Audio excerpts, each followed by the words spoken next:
Hey, good morning, everybody. Welcome back to the channel. It's June 28th, 2024, and we are live. Today, we're going to finish up the series Sweet Tooth, as well as my thoughts on how dragons may have helped cartographers map the Earth from the sky. Got some evidence that may support that theory. But first, they found another monolith in Colorado. Now, this is the second monolith in 2 weeks. Many of you already heard about the monolith that appeared, I believe it was in Las Vegas at the summit of Gas Peak, GASS. That was in the last couple of weeks. So something appears to be happening. This phenomenon is starting to kick up again. The last time we had this phenomenon, I believe, was during the early days of the pandemic, is when it started popping off. And now it's happened again. Look at this. Let's take a look, you guys. Latest monolith found in Colorado. Maybe aliens trying to enhance their communications. Of course, that's hogwash, but let's read about this. Another strange monolith. This one more reminiscent of the one in the movie 2001: A Space Odyssey. Appeared this week in Colorado, northwest of Fort Collins. Nearly 250 mysterious monoliths, many of them three-sided and prism-shaped, have been discovered around the world since 2020. Another was found last week near Las Vegas. The Las Vegas Metro Police Department said it was removed June 20th due to public safety and environmental concerns. Whoa. Let's keep reading here. And the Colorado specimen, which is rectangular and reflective, was found on a hill outside of Bellevue, Colorado. It stands 8 feet tall, 4 feet wide, and is bolted into a concrete pad. Look at this. Now, some of these, again, are triangular. Some are rectangular. This one looks a lot like 2001: A Space Odyssey, doesn't it? The black rectangle. So I'm not going to delve too deep into this. I want to just report this to you guys so you can see what's going on. It looks like there are some residential places close by, it appears, from what I'm looking at here in this image, or at least some roads, maybe not residential, but some roads nearby with some tree lines and things like this. So the fact of the matter is someone had the time to dig a hole with some kind of equipment and pour concrete into the ground to hold this thing into place, which makes it even more weird. So that's what's going on with these monoliths. Again, we've already kind of gone over these over and over again. If you're interested in the monoliths, take a look at what we put together in some playlists about these monoliths on the channel, if you want to get down into that. Good morning, everybody. If you hadn't noticed by now, we're starting at a brand new time. Trying to get back to where we were a couple years ago, where we had like 1,000 people show up to the show every day. So thank you all for tuning in. It seems like a lot of you love the newer time for one reason or another. So we'll stay at this time on here for now. Let's get into some of this other stuff, you guys. Let's get into this discussion about cartographer dragons. And to start our discussion about cartographer dragons, we're going to start in the Bible. Now, we know that throughout the Bible, there are mentions of the prince of the power of the air. And Ephesians 2:2 is one such passage. It says, "In which you once walked, following the course of this world, following the prince of the power of the air, the spirit that is now at work in the sons of disobedience." This was Paul, of course, talking. And you have to ask yourself if there is a literal aerial component to this passage. We all know what NASA represents and their power in the air, right? Basically selling humanity a lie that steers them away from God instead of towards him.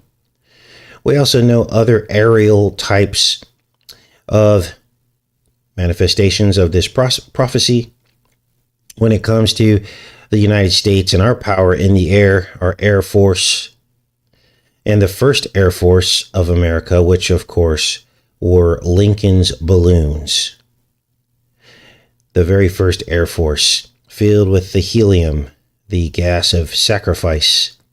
Helium, methane, all mined out of the earth together. This is why Pennywise the clown said, "You'll float too," because he was from the swamp where the decomposition gases came up out of the ground from all the death that Pennywise was up to. Now, we looked at Pennywise, broke him down, and compared him to Lincoln in several videos, which was probably one of our best decodes, because we tracked back, because Pennywise would come out every so many years, and we tracked those years back, and it landed literally on the birthday of Lincoln himself. So Lincoln must have been the original Pennywise the clown. Now, what else is going on, you guys? Well, these sons of disobedience, were they the ones riding on the backs of dragons, giving them a vantage point that no other humans had of what the earth actually looked like? And then they held closely the secret of what the earth really looked like. Because why? Because that's the biggest lie that steers people away from God, aka NASA, right? Now, of course, this is just a theory. I don't know any of this, but there's some more evidence that seems to point towards this theory. Here's an article here.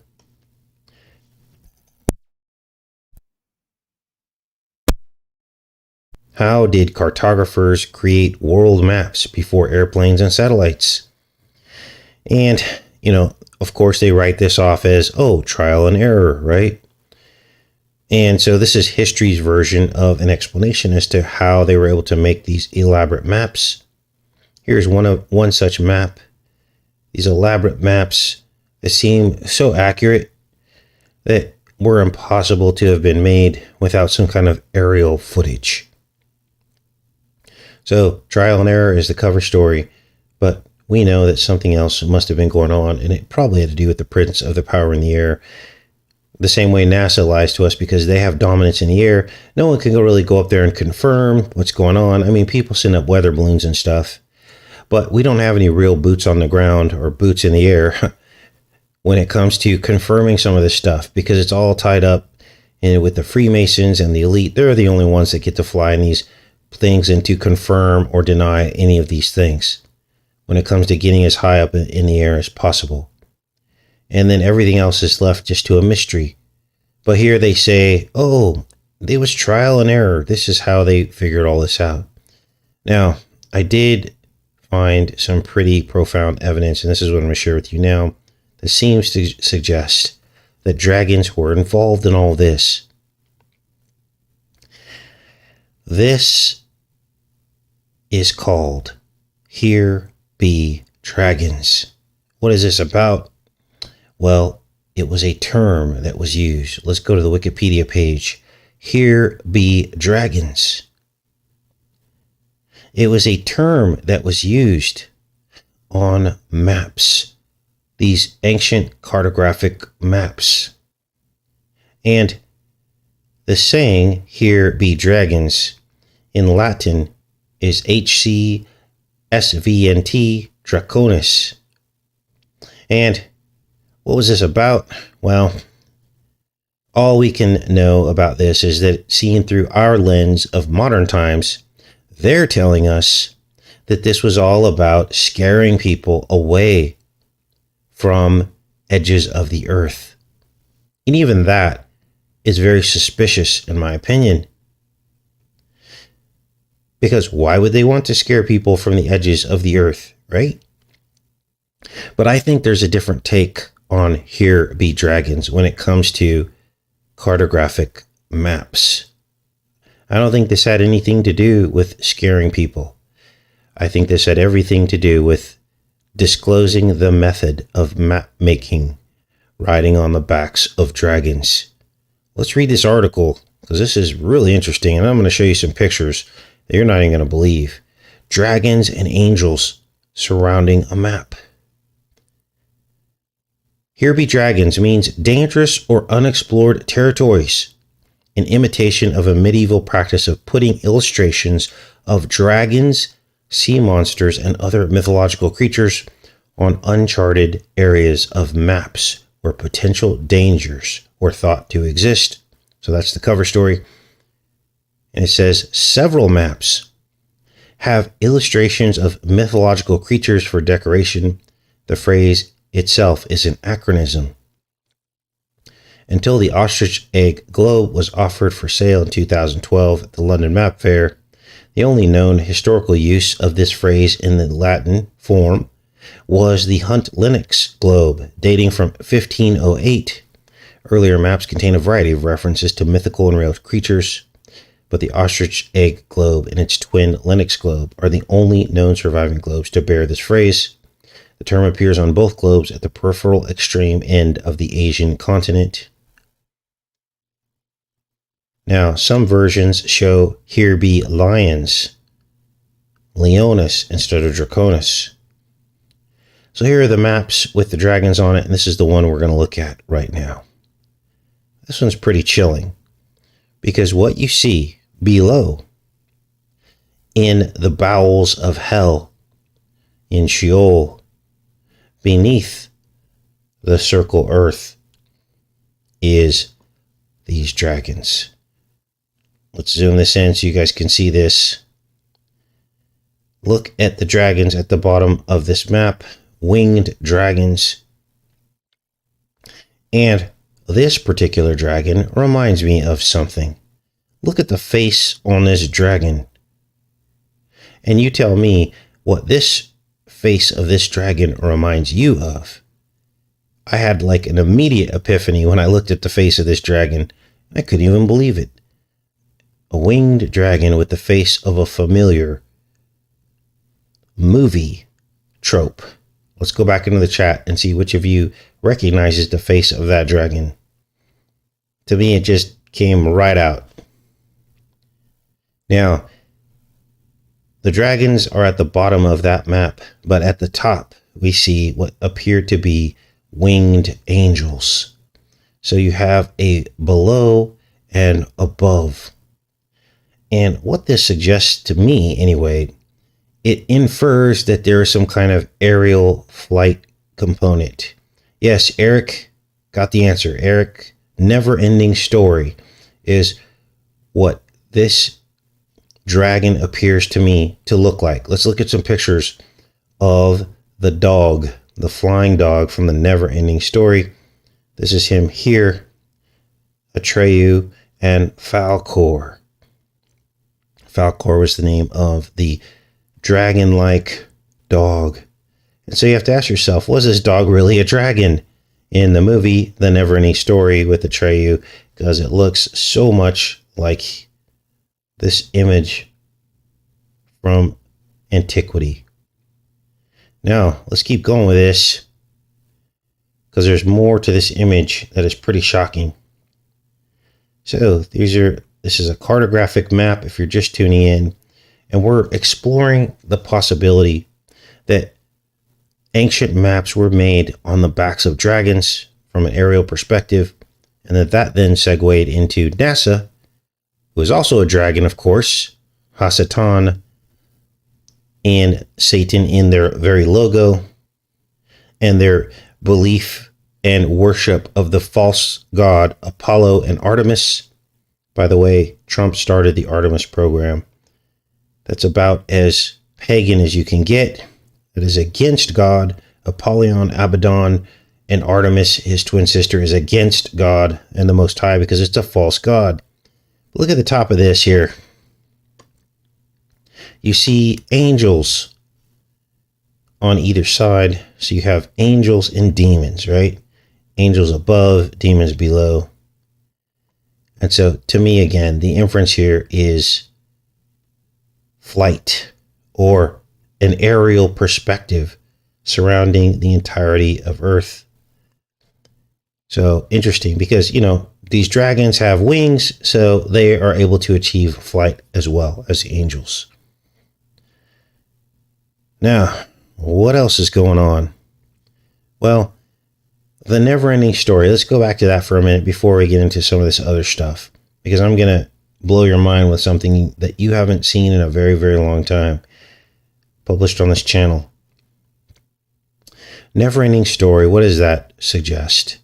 To me, it suggests the Ouroboros. The Ouroboros is also never-ending, isn't it? Flies in a circle over and over again, the circle of time, the never-ending time. You can almost see that here in the movie cover poster for the never-ending story. Not quite an Ouroboros, but almost. So, very strange times we're living in, you guys. Now, I'm going to tie all this in together with this dragon theory with a video that we did about 8 years ago, maybe 6 years ago. And Jesus told us that the devil rules this world. And we also know that volcanoes, which shape the earth, right? They are what shape the earth. And that geographic features, right? Volcanic activity, we know that these are places of evil, don't we? This is where UFOs appear and such things. So what I'm going to show you next is finally going to make all the sense in the world. It probably didn't make sense when we uploaded this on April 8th, 2018, but it's going to make sense now. The dragon stood on the shore of the sea.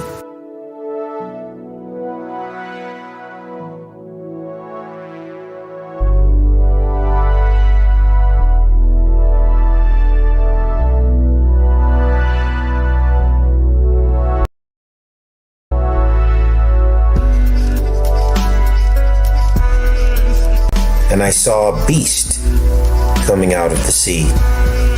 It had 10 horns and 7 heads, with 10 crowns on its horns.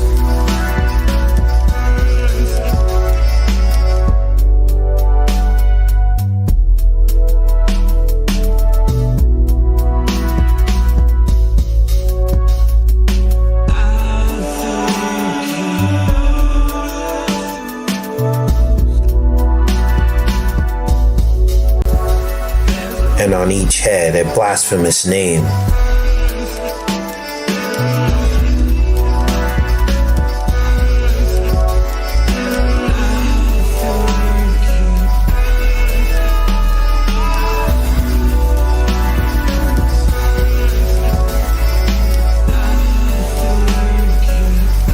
The beast I saw resembled a leopard, but had feet like those of a bear, and a mouth like that of a lion. The dragon gave the beast his power and his throne and great authority. One of the heads of the beast seemed to have had a fatal wound, but the fatal wound had been healed. The whole world was filled with wonder and followed the beast. People worshiped the dragon because he had great authority to the beast. And they also worshiped the beast and asked, "Who is like the beast? Who can wage war against it?" The beast was given a mouth to utter proud words and blasphemies and exercise its authority for 42 months. It opened its mouth to blaspheme God and to slander his name and his dwelling place and those who live in heaven. It was given power to wage war against God's holy people and to conquer them. And it was given authority over every tribe, people, language, and nation. All inhabitants of the earth will worship the beast, all whose names have not been written in the Lamb's book of life. The Lamb who was slain from the creation of the world. So, if that didn't seem to make sense to you, let me tell you what you just watched. Volcanic activity on the bottoms of our oceans seem to form the shape of a serpent when seen in its entirety. Now, you can't see this because it's under the ocean. It's under the sea. It's the beast in the sea. Now, I got a lot of flack when I did this video in 2018, but it's all seeming to make sense, isn't it? Especially here we are at the advent of artificial intelligence, which will in fact rule the world. It is ruling the world. It is the beast. We know the devil rules this world. If it hasn't become apparent to you already, it is the truth. Until Jesus' kingdom comes back, we know that volcanic activity forms and shapes the world since the creation of the world, while it's been in the possession of the enemy. And so beneath the waters, hidden away at the bottoms of oceans, is the image of the beast. There's even the 10 crowns and horns. As I drew in here into the image, there are shapes and faces of demons that seem to match up with what's mentioned in Revelation. And the dragon, his mouth is opened up here, and you saw the image of the serpent near Iceland, near Greenland.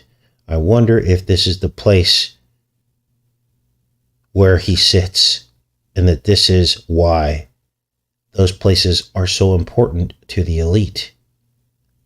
Literally, the image of that beast is sitting in the brain or the eye of this giant dragon. Now, if you're having a problem seeing this dragon, I can see it clearly because I outlined it in green. You can see clearly its mouth gaped open, swallowing Greenland. Its eye is Iceland. Its left hand is the Gulf of Mexico. Its right hand is the Mediterranean Sea. Its lower left foot is off the east coast of South America, and its right lower foot is off the coast of, I guess, Antarctica, between Antarctica and Africa. All of its horns and crowns are in South Africa, going from west and following the bottom of Africa, going up into, I guess you'd call this India, and down over across Australia and out into the, I guess that's the Pacific. So, the image of the beast. Now, let's hop off the dragon here and let's finish up Sweet Tooth. Now, what we're going to look at is the last episode of Sweet Tooth. I didn't want to go too crazy on Sweet Tooth. Many of you redirected me and you're like, Casey, you should probably just skip to the last episode. I said, okay, I'll do that because I could not bear to watch Sweet Tooth. It was that slow. But we're going to skip to the last episode. And to get you guys up to speed, the plot centers around a virus tree, a tree that holds the virus and the cure. And where is the tree located? In the deep Arctic tundra. And it holds the key to life or death of the hybrids. I think it's suggested that the hybrids actually originated from this tree. Now we know that trees mean people. The trees mean bloodline. So this bloodline of these hybrids originated out of a tree. Everything we've been talking about, right? Trees are people, trees are bloodlines. And so here we have the frozen pathogen trope again. Pathogens thawing out of the permafrost. They'll blame global warming. They'll blame climate change. They'll blame it all on us. We're the ones that release the pathogen, but in actuality, they are the ones releasing the pathogen. And so it starts out in this last episode, the season finale of Sweet Tooth, that there is a sacrifice to the tree, because you can't have a tree without tree sacrifice, can you? Let's take a look at this. If spilling your blood brings back human birth, then humans will be humans again.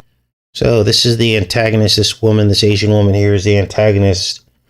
She wants to wipe the hybrids off the earth because humans have lost the ability to reproduce. Now, what they call this is confusion, chaos, magic. Let me explain it to you. They mix and muddy the waters of the messaging. Of course, we know that hybrids can't reproduce. So instead of saying that, they flip the script and they say humans can't reproduce. See how they flipped that up? But if you think it through, you know what the symbolism is and the messaging. So let's keep going here. The biggest mistake humans ever made was you. And you've been rubbing our faces in it ever since. So this woman is trying to kill Sweet Tooth, right? She's done, and she thinks that the hybrids are the reason for the humans going extinct. I'm going to make a new virus, one that targets every remaining hybrid.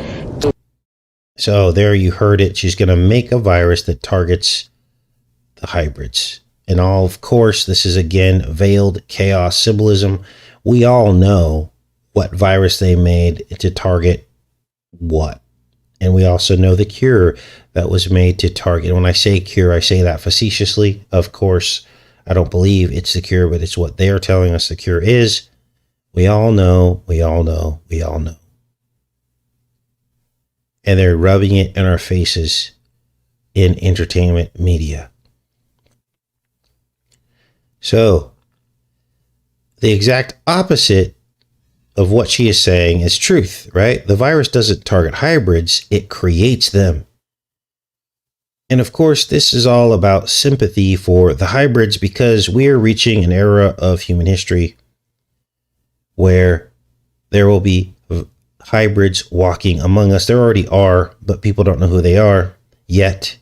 But there will be traits, genetic traits, and special abilities that these hybrids will have. And so they want us to have sympathy for this kind of people as they begin to replace humans, as humans are less and less able to reproduce. That's happening right now too. Fertility rates have fallen through the floor for, quote, one reason or another is all we can say, unquote.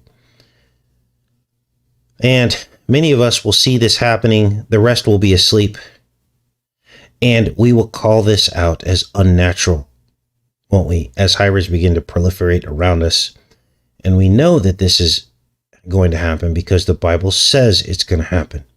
The prophecy about God cutting the days short because there's almost no flesh left.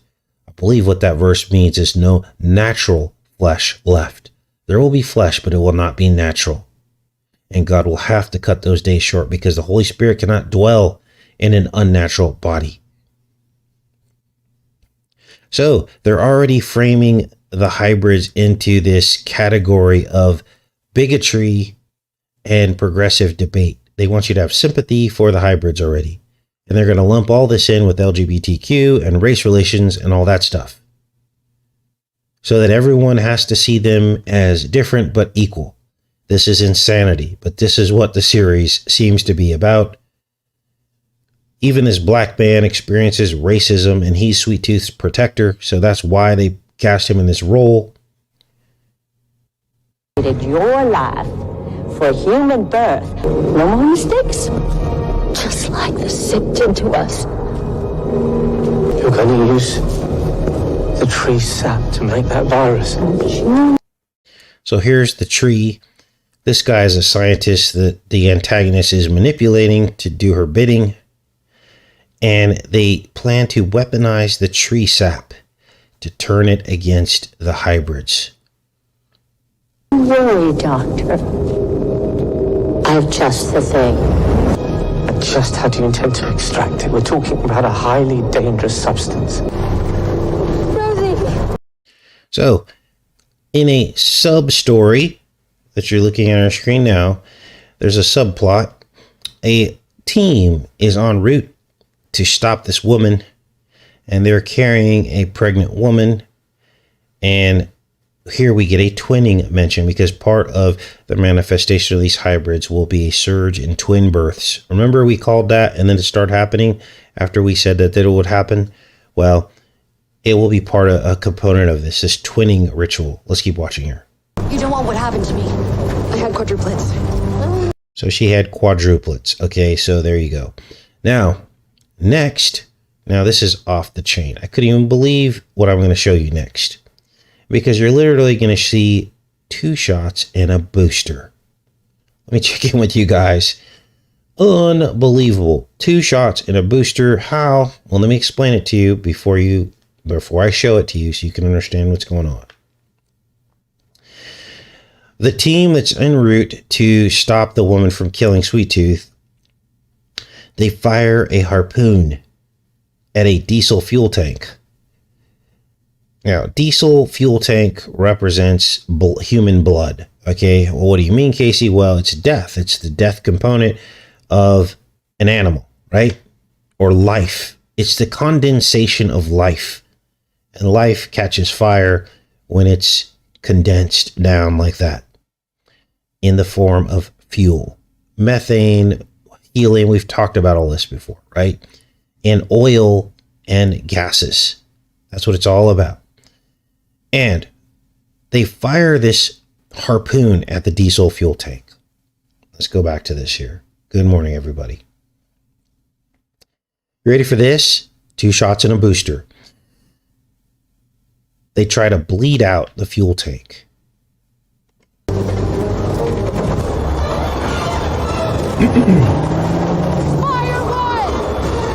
Fire one at the diesel fuel tank. It bounces off. He plunges with the plunger. That's your hypodermic needle. Plunges and reloads the harpoon. Fire 2. Bounces off again. Damn it! We need a little more oomph, Hotel. We'll need a little more oomph. This is probably a good time to let you know that I've only got one good eye. The person firing the shot says, I've only got one good eye. So the person administering the 2 shots in the booster has one good eye. That would be the devil.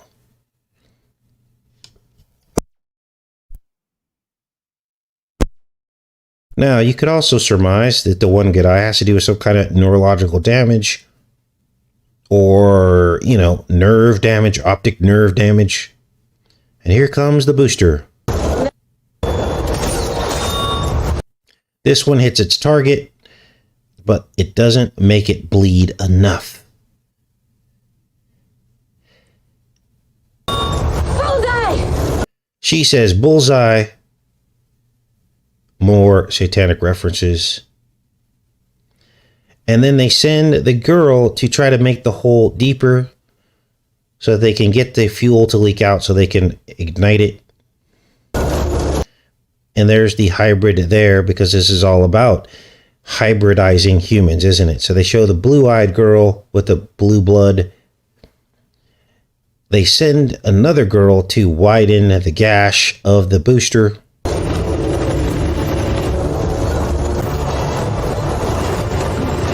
There she is on the tank. And what does she encounter? A one-eyed pineal gland dog child. The bull's eye is the pineal gland. The eye is the lamp of the body.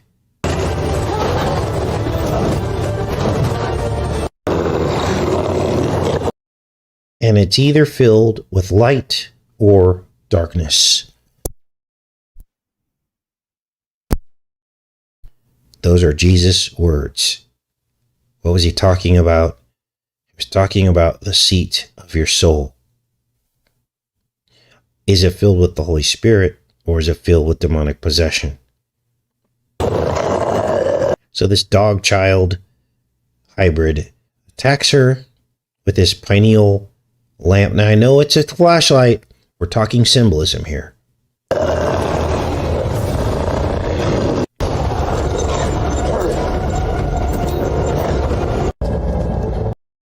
Can't make this up, you guys. So, this next scene is about... Let's see, where are we at here? Okay, let's keep going here. So they're back in the tree cave, okay?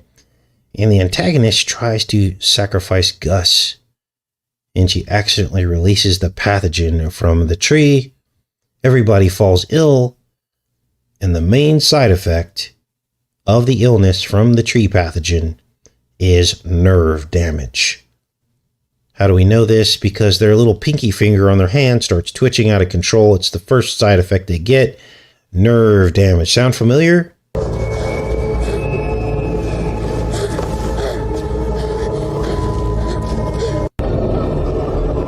What did you do? Just gave everyone the sick. Now they call it the sick, and the sick is released from the tree and infects everybody. Now I'll try to do subtitles from now on. I know that sounds a little bit hard to hear. This is why I keep stopping and explaining to you what they're saying. But they call it the sick, and it was released from the tree. Just gave everyone the sick. Now, of course, Gus is unaffected because he's a hybrid.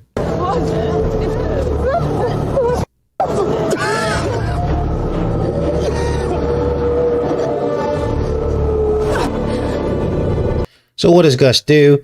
He comes up with the bright idea to do a sacrifice, to do a hand-cutting ritual. And what does that do? It opens up the tree portal into his subconscious mind. And of course, we talked about tree portals and that they require human sacrifice.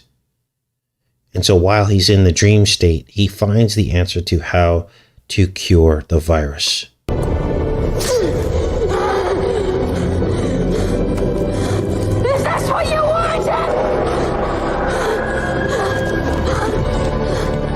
The tree responds by gushing out tree sap. Please.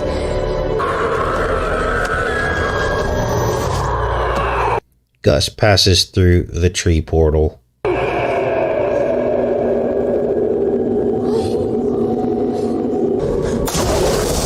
And he gets his answer. How is he going to do it? You ready for this? Mind blown. Fire. Fire and ice. I remember when we first started covering fire and ice and lost a lot of subscribers because when the Holy Spirit tells me to do something, I do it thoroughly. I don't do it halfway. So there's a lot of fire and ice videos about volcanoes and human sacrifice. Volcanoes are essentially stumps of trees. And the lava is essentially the sap of the tree or the blood of the tree. And this is where the evil ones like to do their human sacrifice. And at the tops of these volcanoes are oftentimes ice. We saw Iceland erupt after we started talking about fire and ice, which was to me a supernatural manifestation. We did all kinds of videos on that. We talked about Tlaloc, the fire god, fire and ice. And now here we are in a brand new episode of Sweet Tooth. And they're showing us fire and ice again. Well, watch this. The tree, which is Antlers, lights on fire and it's blue flames. In case you were a little bit hesitant to believe me when I talked about the blue eyes of the hybrid girl, now it's confirmed. The blue flames, which of course, you ready for this? What kind of flame do you get when you burn natural gas? You get a blue flame. So, it's all about human sacrifice and always has been in a children's TV series. Unbelievable. So, the hybrid becomes the cure. Gus becomes the cure. The sweet tooth becomes the cure. The adrenochrome becomes the cure. And this, of course, discloses what's in the quote-unquote cure that they told everybody to take. So, Sweet Tooth awakens from the vision, of course, with the idea to light the tree on fire emits the blue flame, the blue blood, in summary. Fire and ice destroying the tree. And destroying the tree cures the quote-unquote virus. And it was at this point that I remembered that the tree stands for bloodlines. People, we are trees. I've told you guys a great Bible study is to go into any of these online Bibles and do a word search in the Bible for the word tree. And you can read from start to finish all the verses about trees in the Bible. And the Holy Spirit will reveal to you what the true meaning of trees is. There's mentions of pharaohs being compared to trees, which is bloodlines. There's people that see trees, and on and on and on. There's mentions of fruit from a tree, obviously. Be fruitful and fill the earth. The fruit of the womb. All of this is in the Bible. The entire Bible, the foundation of it, is based off of the image of a tree, which to me is just amazing.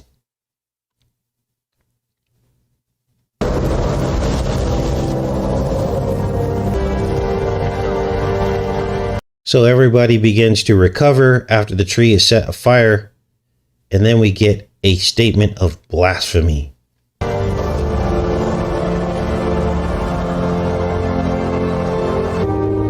Hybrids would indeed inherit the earth. Pure blasphemy. Hybrids will not inherit the earth.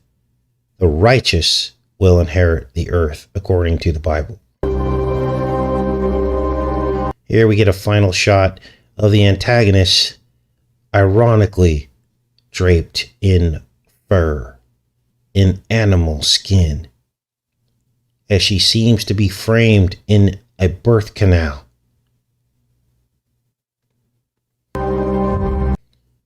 Wow. Now, the season ends with a new beginning. What is the new beginning? A new tree grows out of the ground near where the other one burned. And this suggests a new bloodline or a new pathogen. Where does the tree grow out of? It grows out of Gus's broken antler. And the ones who found the true meaning of sacrifice. Found the true meaning of sacrifice. Now, there's a little bit more to this story before we end the show today, because I looked up the word antler. Are you ready for this? Let me check in with you guys. The meaning of antler. Good morning, everybody. Glad you could make it to the earlier show. What a doozy, right? What a doozy. All right. Let's take a look here. What is the meaning of antler? Just to tie it all in together. The word antler means before the eye. Before the eye. Not before the eyes. Before the eye, singular.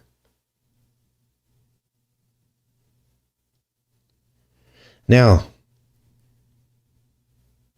is this talking about the single eye? Well, I just did a decode in which we showed you single eyes throughout, Sweet Tooth.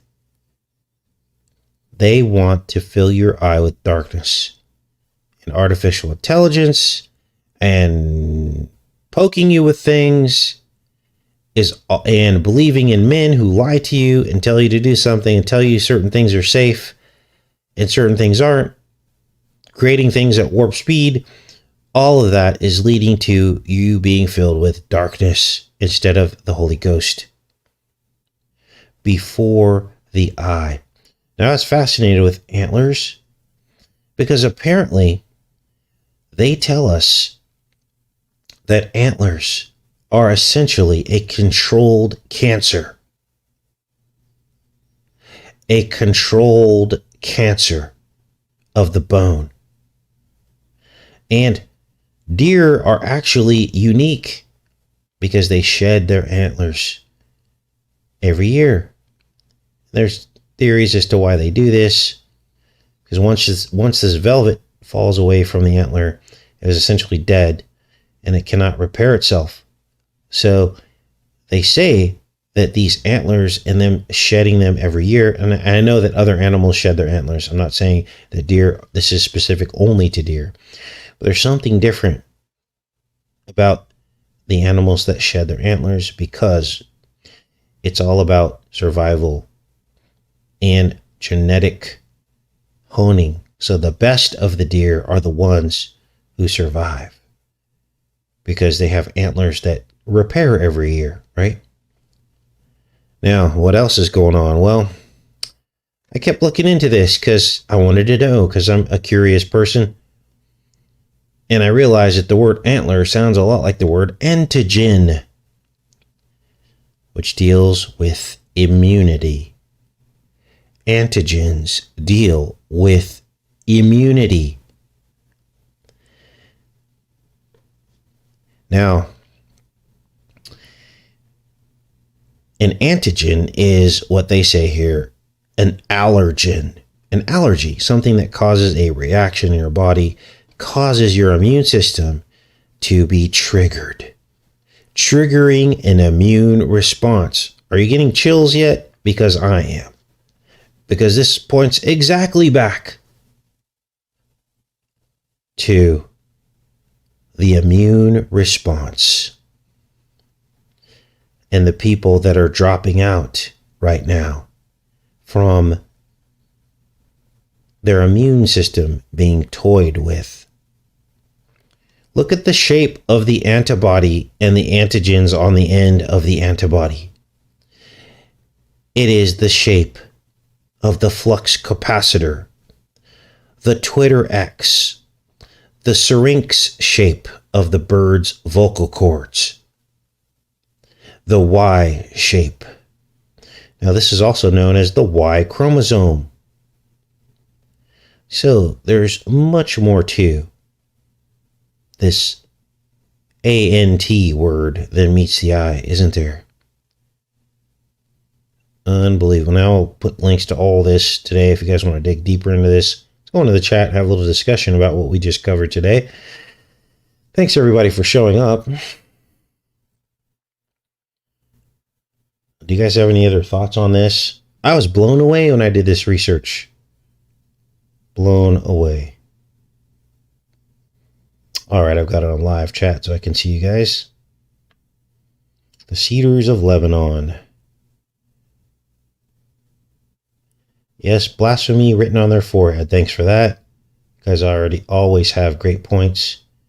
I just saw something there. Oh, whoops, it's going by pretty fast. Eye of Molech, absolutely. Hair follicles, yes.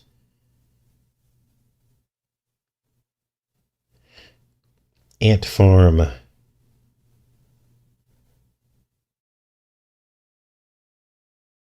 Yeah, we're maybe going live on the backup, Rebecca, but we're going to try this for a while.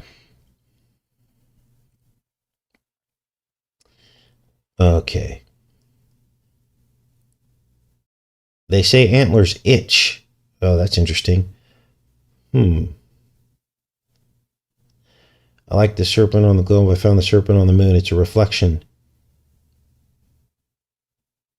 All right. Antlers look like tree branches. Absolutely, Julia.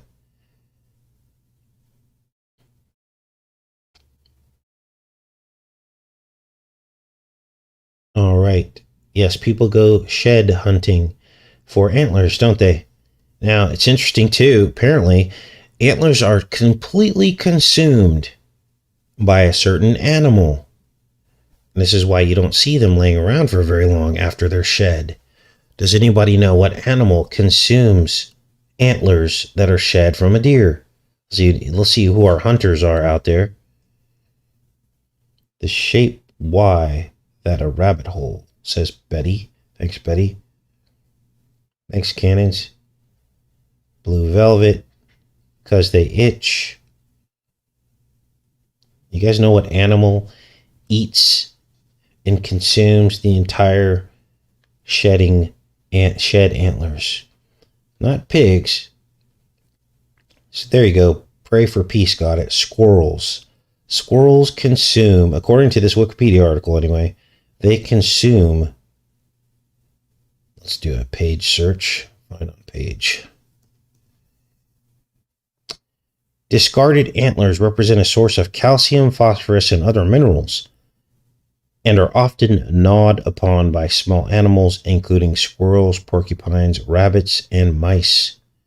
This is more common among animals inhabiting regions where the soil is deficient in these minerals. Antlers shed in oak forest inhabited by squirrels are rapidly chewed to pieces by them. Wow. There's a little fun fact for you. Share with your family and friends. Yes, it is the flux capacitor. Cray cray. So, had 3 bucks come within 10 yards of my back window. Amazing. Yeah, I would never think a squirrel would do that either, but again, yeah, they're full of nutrients. All right. Probably be something good for your dog to chew on too.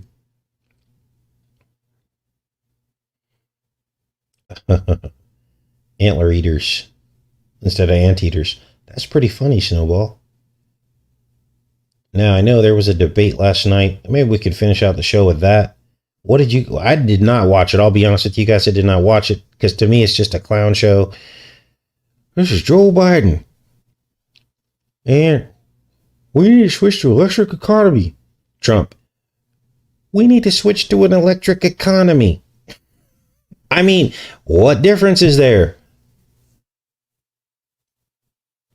So, didn't you guys watch that? What happened? Was there anything cool? Was Biden mumbling? Were you laughing? Was it a clown show? All right.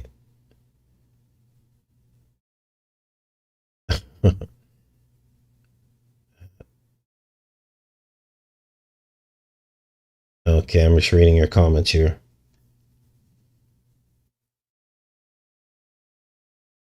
The squirrels ate all of Jamie's antlers.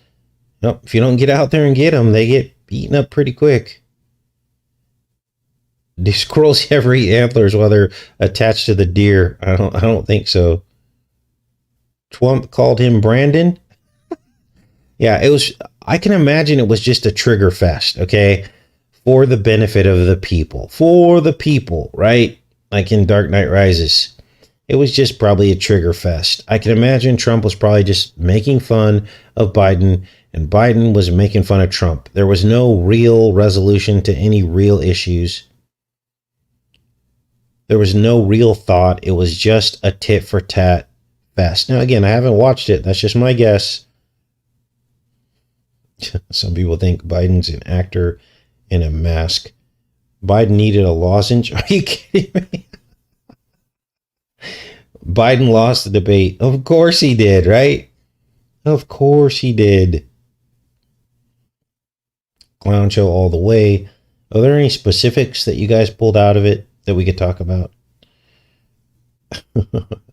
Yes, Margaret. Antlers are different than true horns. I did read that on the Wikipedia page. Biden never blinked.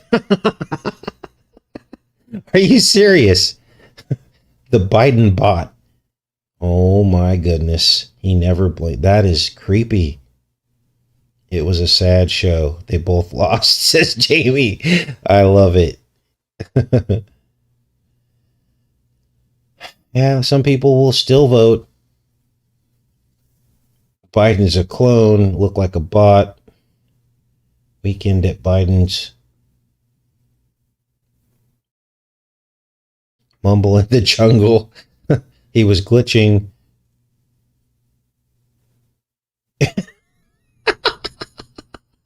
Crystal, that's pretty funny. Wow. He didn't blink. Biden's a hologram. I mean, we're at the point where you're absolutely right. And they forgot to program in blinking into the hologram, right? And this is probably why he didn't blink. We're at the point now where they could literally put up holograms with artificial intelligence and nobody would know the difference. And of course, this is going to embolden the Trump supporters to vote for him even more. It's just a big clown show. And then that's when the screws are going to tighten.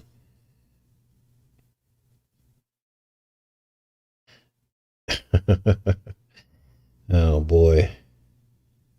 Thanks, NUE Blue. Appreciate it. Biden lost what he was saying and stopped and just stared, and everyone was confused. You got to be kidding me.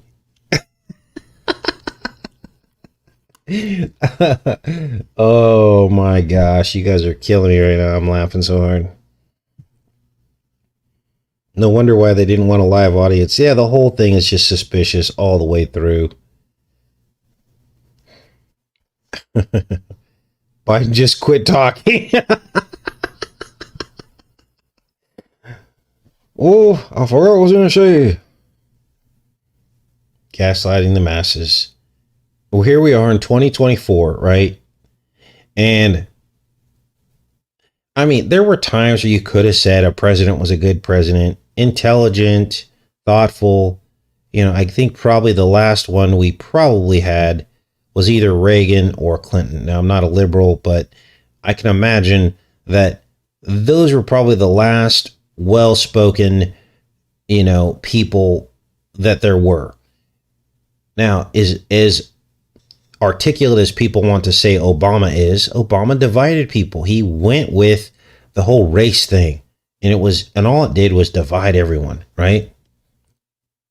But here we are in 2024, fast forward 20, 30 years later, and we literally have a senior citizen and a goofball running for the president, the leader of the free world, right? So they say. I don't believe in all that nonsense, and you have to ask yourself, where are we? Where are we, you guys? Where are we?